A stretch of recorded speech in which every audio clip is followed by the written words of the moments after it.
Hello everyone, it's Ray from ReHayden.com, and I am again coming to you from my lovely world of detoxification, and boy, let me tell you, am I learning a lot. So, a little bit of an update. Can't remember, and I apologize if I'm repeating myself, but my lack of sleep has been quite intense. So, still battling the cough, so forgive me if I start coughing again, because you know I will. Sorry, it's bad, but it's getting better, believe it or not. Maybe I'll just grab my water. So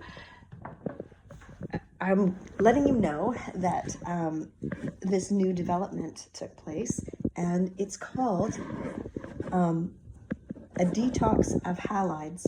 So halides are bromide, fluoride, and chloride. So think of like a pool that might have been, instead of chlorine, they used bromide. Hot tubs often have this as well. Sometimes there can be bromide in your drinking water. Oh my gosh, I just had to show you that my dog is trying to get attention right now while I'm on this video. So sorry about that. Anyways, distraction. So bromide, halide. Bromide is a halide. Fluoride is a halide, and chloride is a halide. Why am I saying this to you? Well, upon this lovely detox that I've gotten myself into, I have now done some further research, and I'm actually following along with a lovely doctor from the UK, Dr. Sarah Myhill. I would highly recommend checking out her videos online. She is just an absolute wizard.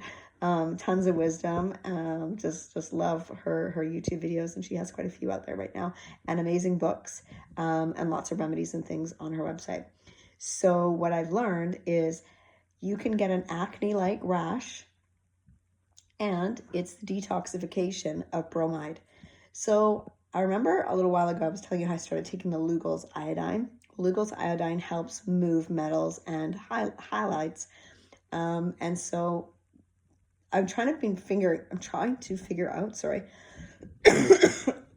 all these things of symptoms that have come up since doing this detoxification. One being this cough, and the cough being so harsh. I've also found out that I've had more bloat in the last while, which is an upper fermenting gut.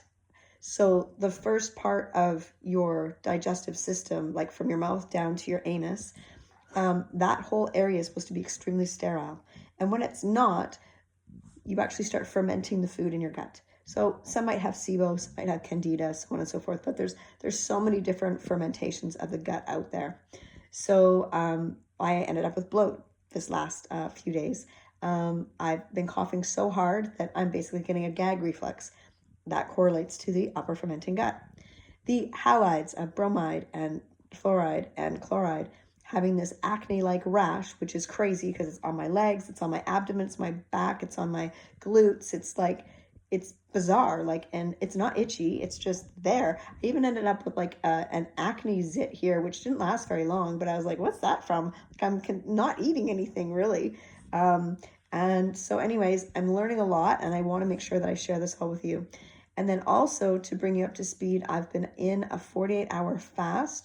The first 24 hours, my ketones were in like the 3s, and I only had water. My second part of the fast, I would say at about 36,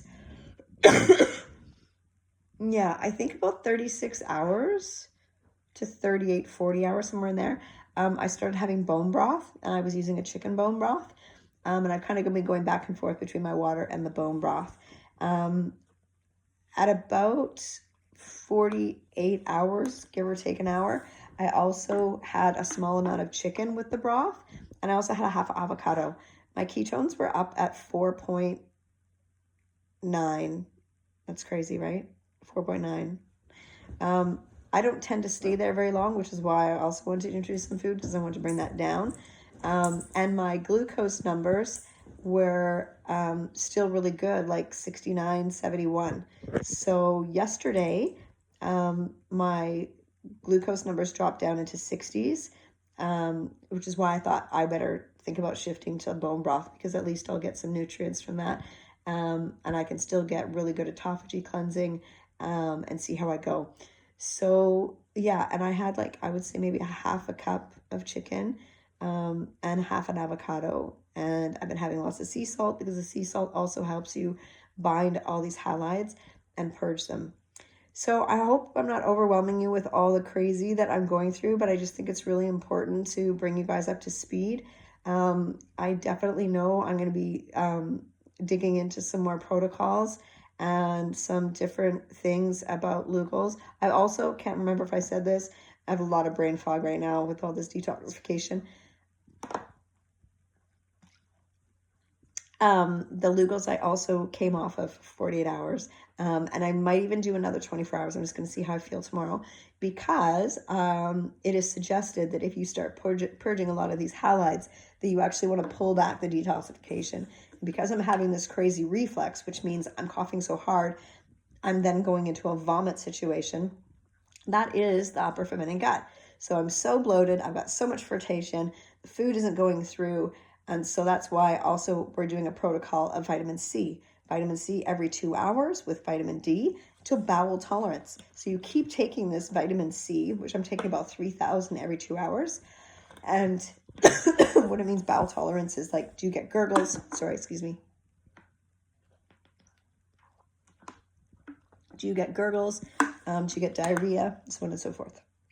So I feel like I've talked enough, and I'm going to start coughing a lot. And that's really rude, and I'm so sorry, but I just think I need to come on here and tell you exactly what I know while we're through this and keeping it real. I love you guys. Thank you so much for tuning in. Place any questions you have, or find me at www.mariehayden.com, and I'd be more than happy to talk to you soon. Okay, take care. Bye.